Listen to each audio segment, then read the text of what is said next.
Buenas tardes, licenciado David Rivera, compañeras Erly, em, Martínez Amaya y Juana Margarita Rodríguez de González, su servidora María Aurora Reyes de Rosa. Nosotros somos el grupo número 2 de investigación de campo y les voy a hablar sobre el concepto del delito. El delito ha sido desarrollado a través de los tiempos. Las definiciones fueron diferentes, por diferentes ideas, políticas, filosóficas y culturales. Había una de corrientes que han explicado de esta parte del derecho penal, conocida como teoría del delito. Los elementos empezaron a construir un concepto jurídico, los alemanes, perdón, empezaron a construir un concepto jurídico del delito y lo denominaron teoría general del delito. Existe un sinfín de perspectivas de esta parte del derecho penal. Entre ellas tenemos al autor Francisco Vasconcelos. Quita el pedacito. Ahora les voy a hablar del derecho penal. El autor Francisco Vasconcelos lo define como las disposiciones jurídicas del derecho propio de cada ordenamiento. Esto nos proporciona las conductas que son consideradas delitos y su correspondiente pena. La teoría del delito es otro tema que les voy a tratar de explicar. Representa una parte de ciencia del derecho penal. Esta se encarga de analizar cuáles son los elementos o características que deben concurrir en una conducta para que sea considerada como delito. La teoría del delito constituye el instrumento mediante el cual se analizan las características que debe tener cualquier conducta. También les voy a hablar del tema un poco de evolución de la teoría del delito. Tenemos al autor Durkheim, consideraba que el delito cumplía la función social positiva. Él no pensaba que el crimen fuera positivo, sino la reacción social que ese crimen provocaba al delito. Él lo consideraba algo normal dentro de la sociedad, algo que yo como estudiante de derecho no lo considero así, ni nadie lo consideraría. Existen en la evolución de la teoría del delito dos corrientes principales que nos proporcionan lo que debe entenderse por delito. Esto es conocido como teoría causalista y teoría finalista. La teoría causalista y naturalista, sus propulsores son Franz von Liszt y Ernst von Belli. En esta teoría se concibe la acción desde la perspectiva física o naturalista. Según esta teoría, el delito se compone de dos fases, una interna y otra externa. La interna se da a través del pensamiento y la externa es cuando se ejecuta o consuma el delito. Eunice.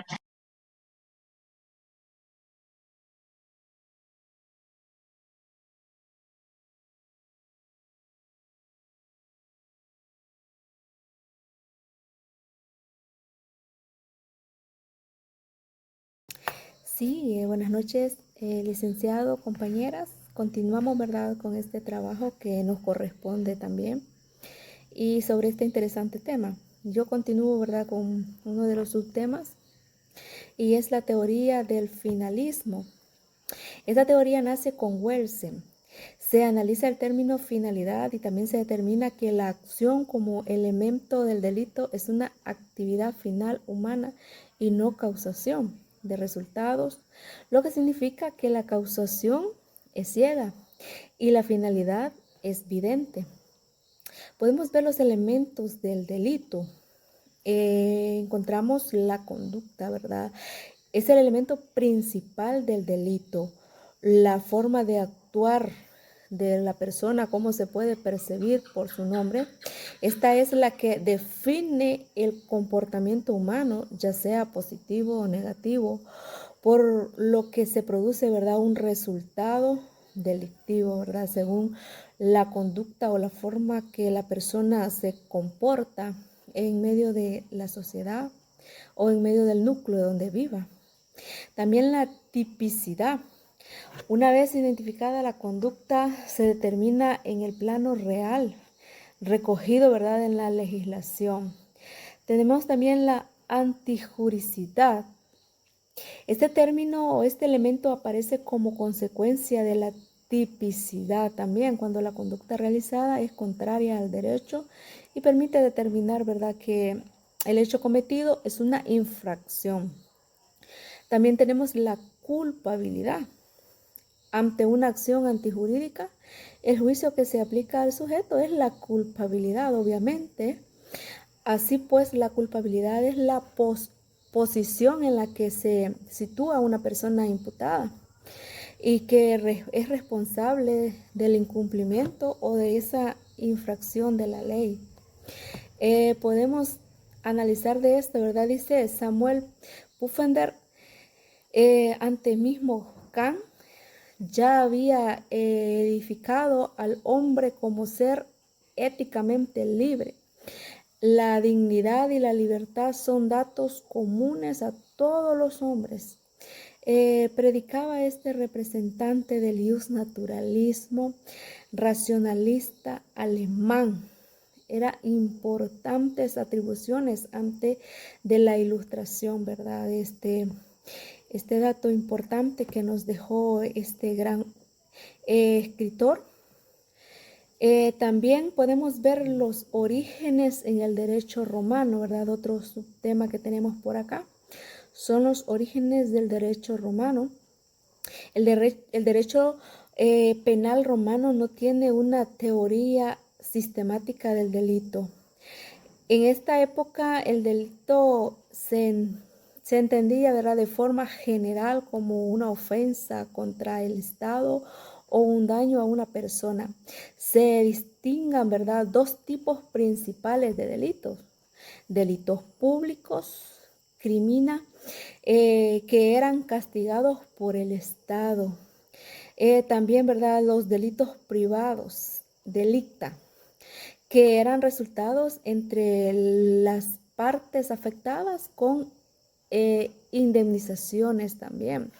No existía una clara diferencia también entre el dolo, intención o la culpa, negligencia, y las penas se aplicaban con base en las costumbres o la autoridad del gobernante de aquel tiempo, ¿verdad?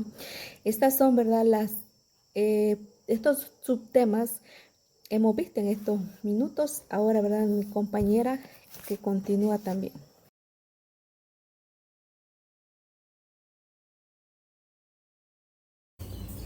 Buenas tardes, licenciado Rivera, compañeras. Mi nombre es Serlia Eunice Martínez Amaya y pues dándole continuidad a los que las compañeras han hablado anteriormente, estamos hablando sobre la evolución, ¿verdad?, de la teoría del delito. Bien sabemos que pues estamos presentando, ¿verdad?, cómo ha evolucionado la teoría del delito a través de diferentes escuelas del derecho penal. Destacando las principales características y, ¿verdad?, sus aportes. Existe una de las escuelas que es la escuela clásica de entre el siglo XVIII y el siglo XIX. Tenemos que como definición racionista del delito como una acción voluntaria, típica, antijurídica y culpable. Su principio de legalidad pues se dice que no hay crimen, obviamente, ni pena sin una ley previa. Libre albedrío del delincuente, quien elige cometer el delito. Penas proporcionales del daño causado. La definición racionista del derecho se basa en la idea de que el derecho debe ser construido y aplicado a partir de la razón, la lógica y principios universales, en lugar de depender de tradiciones o costumbres o creencias subjetivas. Este enfoque busca establecer normas jurídicas fundamentales en la justicia, la equidad y la la coherencia lógica, asegurando su aplicación de manera objetiva y sistemática. En el derecho penal, el racionalismo influye en la escuela clásica, promoviendo por Cesare Beccaria y Francesco Carrera, quienes sostenían que el delito es una acción voluntaria y consciente. También, ¿verdad?, que las leyes deben ser claras previas al delito, en su principio de legalidad. Las penas deben ser proporcionales al daño causado. También, ¿verdad?, que la justicia debe evitar la crueldad y garantizar la seguridad jurídica.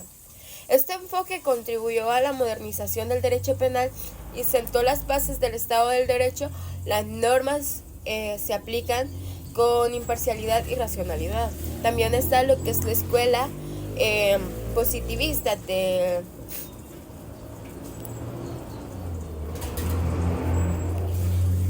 siglo XX. Dice que la escuela positivista responde a la escuela clásica con un enfoque científico y criminológico.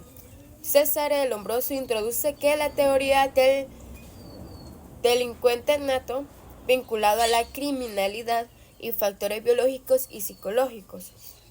Enrico Ferri considera que el delito no solo depende de la voluntad del individuo, sino de factores ambientales y sociales. Rafael Garofalo desarrolla un concepto de peligrosidad y criminalidad y la necesidad de rehabilitación del delincuente. También está la escuela finalista, Hans Wilson.